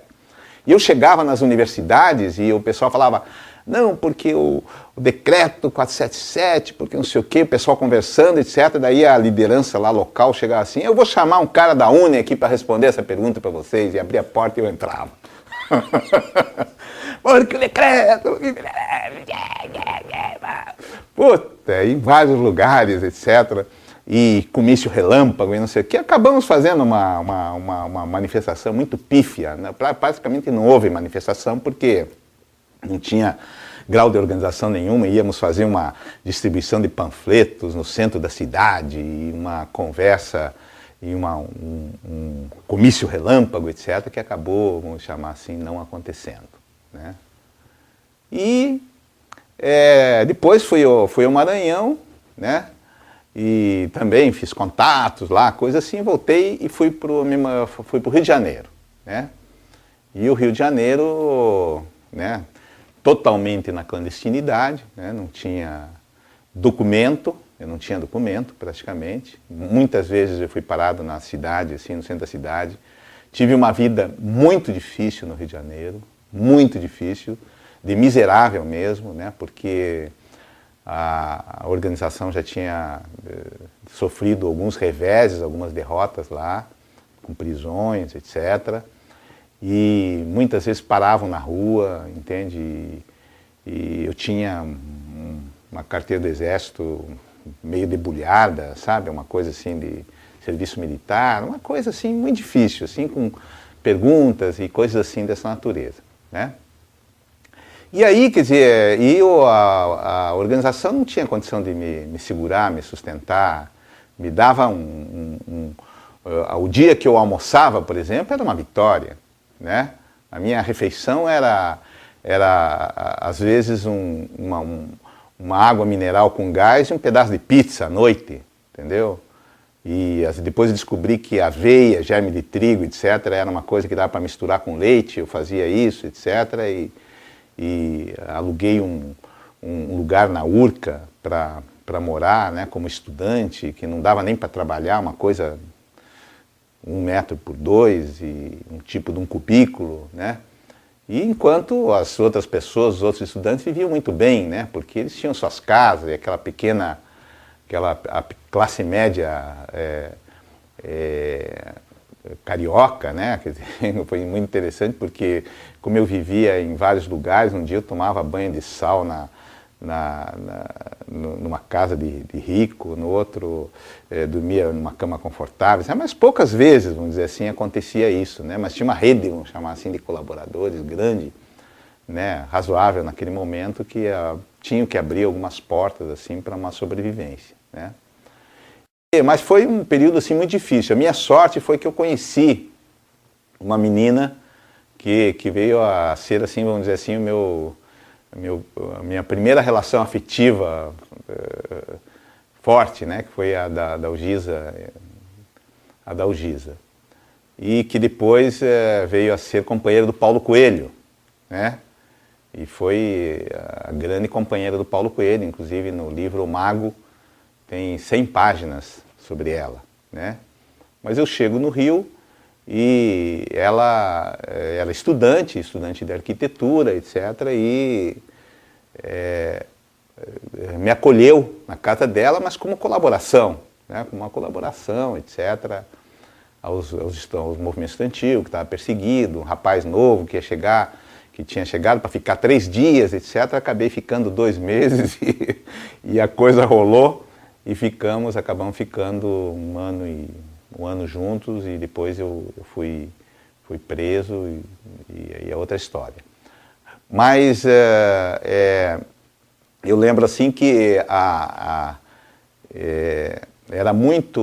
foi muito importante, por exemplo, a presença dela me acolhendo, né, nesse momento de desestruturação, vamos dizer assim, da vida das pessoas e talvez o momento mais difícil da ditadura, né, que já inicia aí os anos 70, os anos de chumbo, terríveis mesmo, né.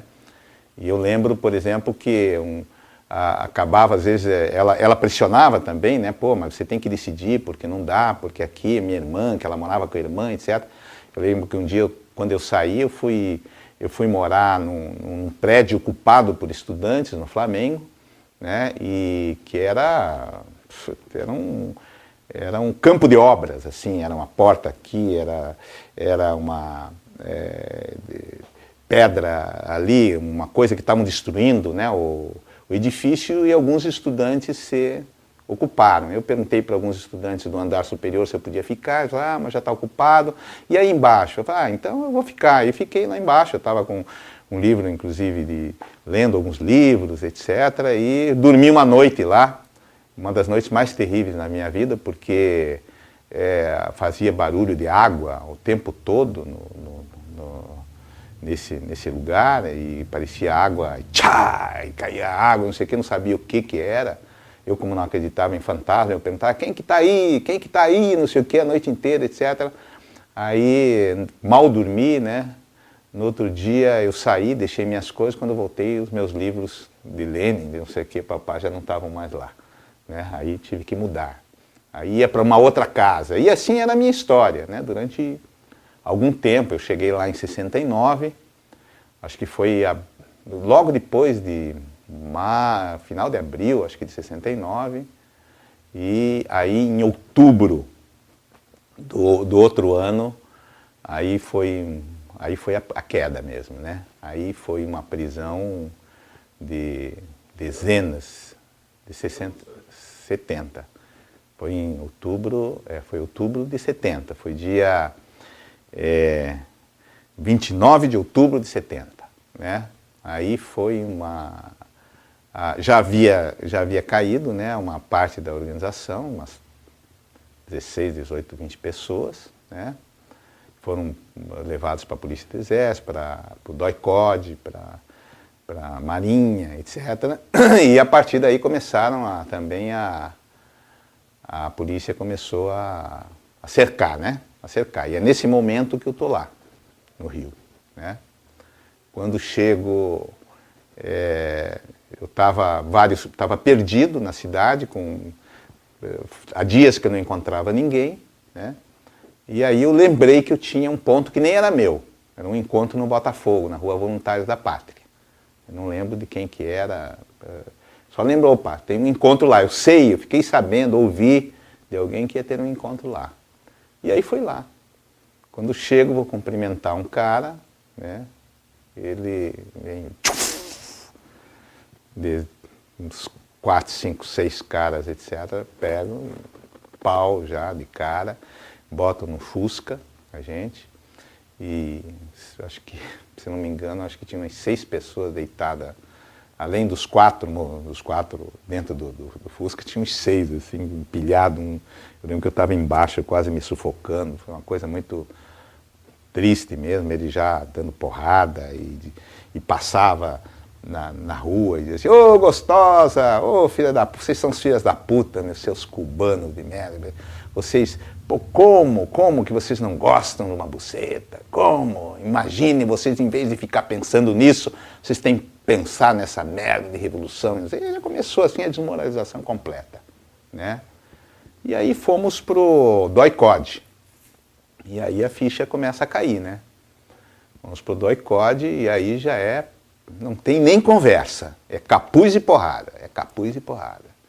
E porrada, e porrada, e choque, choque, choque, né? Eu lembro que o cara pisou na minha cabeça, né, com um coturno, né, pisou na minha cabeça, e a gente caía assim como um jiquitibá, entendeu? Com motosserra, entendeu? Quer dizer, assim, é uma coisa incrível, né, o choque, né, porque ele vai pegando em todos os nervos, e você cai quase que reto assim no chão, né? É uma coisa indescritível, indescritível. Choque é uma coisa indescritível. E ficamos naquilo que eu chamo de inferno, né? O inferno de Dante é uma fichinha perto disso, né? Ficamos numa sala, né, do DOI-CODE, né? E com capuz, e muita gente, um chorando, outra menina que estava com TPM, outra se lamentando, aquele murmúrio de noite, e gritos, e música, né? Porque eles colocavam, às vezes, muitas músicas, né, de Roberto Carlos, etc., para abafar dentro do próprio quartel, né, o grito, né, porque ali, naquele momento, inclusive, estava sendo morto, acho que perto daquele momento tinha sido morto o Mário Alves, ali, né? Nesse momento estava sendo morto Jorge Pereira Leal, né, que era da AP, né, e que escreveu, inclusive, em sangue na sua cela, com seu próprio sangue, né? O que me sustenta é que existem pessoas sofrendo mais do que eu. Eu lembro até hoje disso. O Jorge Medeiros Vale. Jorge Pereira Leal. Jorge Medeiros Vale é outro cara da Ilha das Flores. E aí, dentro do quartel, né, do DOI-CODE, né, dentro dessa sala aí, onde as pessoas ficavam aguardando a... Eu lembro de ter ficado uns 4 dias aí, não sei quanto tempo que eu fiquei, mas eu sei que os soldados eram os catarinas, o pessoal chamava de Catarina, que era esse pessoal mais chucro do sul, né, do Paraná, Santa Catarina, que eram soltões, espigados, etc., que eram os soldados. E não era mole não, eles já pegavam eles porque eles eram duros na queda mesmo. Os caras que tinham saído de um cenário camponês, né, quer dizer, cara que pegava enxada, que enfrentava intempéries e que enfrentava, né, a dureza da vida mesmo, seja na formação familiar, seja na própria rudeza do trabalho do campo, etc. Quer dizer, quando se somou isso com uma ideologia forte, né, e uma ordem, uma disciplina, aí deu uns carrascos, né. E às vezes você dizia, agora estenda a perna, e estendia, agora recua, agora estenda. E às vezes batiam assim nesse ossinho aqui, batiam nas pernas de quem não obedecia na hora, né? E foi, e assim foi, né? Quer dizer, nesse dia eu lembro que depois de 4 dias, eu lembro até hoje, eu não sei nem reproduzir isso, mas eu não conseguia, eu lembro que me colocaram na sala de tortura, de costas para uma outra pessoa, que eu não lembro vagamente, mas eu acho que era o Flávio Vanderlei Lara, que era um colega, e depois de várias acariações, você era levado para a sala de tortura, me colocaram naquele cavalete que chama, que você fica amarrado assim, o pau de arara, né? E chegaram a me colocar no pau de arara, não foi muito tempo, mas chegaram a me colocar. E depois, num dia, eles trouxeram lá uma comida, que eu acho que era uma quentinha, uma coisa assim, e eu não consegui levantar a colher. Eu lembro que eu não consegui levantar a colher. Eu não consigo imaginar uma coisa dessa. Uma pessoa que não consegue levantar uma colher. Então eu fazia assim, ó, para comer, ó. Né? Eu não conseguia, não tinha força para levantar uma colher. Né? E aí me levaram para... Fiquei uma série de dias, que foi um inferno também, e que a gente já ia para as celas do próprio DOI-CODE, né? E os soldados ficavam o tempo todo chacoalhando a chave. Quando você começava a pegar no sono, chacoalhando a chave, porque chacoalhar a chave significava você ir para a tortura na madrugada. E não tem coisa pior na vida do que você enfrentar uma tortura na madrugada. Porque você está começando a pegar no sono e tem hora que, se você não tiver uma estrutura muito forte, você é capaz de entregar a Jesus e falar o que você não quer, só por um pedaço de sono. Né? E a gente enfrentava muitas vezes essa situação. E eu tive assim, sei lá, a sorte, a grandeza de ter pessoas também que resistiam, né, do meu lado, né? E eu acho que assim não busquei assim, mesmo dentro dessa situação mais difícil da minha vida, ter uma posição, uma postura digna, né? E inclusive de muita crítica às pessoas que haviam, naquele momento,